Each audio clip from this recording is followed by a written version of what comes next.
Zaidi ya vijana 600 wamekuwa sehemu ya majaribio ya kusaka vipaji vya kujiunga na msingi wa klabu ya soka ya Yanga kupitia Yanga Soccer School kwenye viwanja vya Gymkhana jijini Dar es Salaam.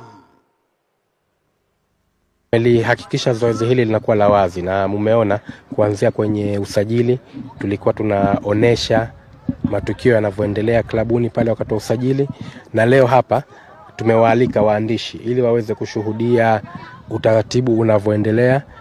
Walimu wanachukua kwa uwazi kabisa vijana ambao wanaonekana wana vipaji, majina yao yanawekwa pembeni kwa ajili ya kutengeneza grupu ambalo litaweza kutupatia hao vijana wengine. Hakutakuwa na upendeleo wowote.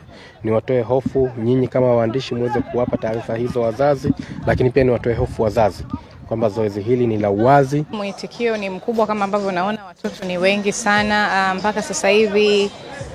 Mpaka kufikia jana jioni tulikuwa tuna usajili wa watoto zaidi ya 650, na mpaka sasa hivi kama unavyoona hapo kwenye registration tent watoto zaidi ya 500 wameshasajiliwa, na wengine kama ambavyo unaona bado wako kwenye foleni. Lakini pia mwitikio kwa wazazi ni mkubwa sana. Wazazi wamewaleta watoto wao, wamewasindikiza watoto wao katika safari hii ya soka.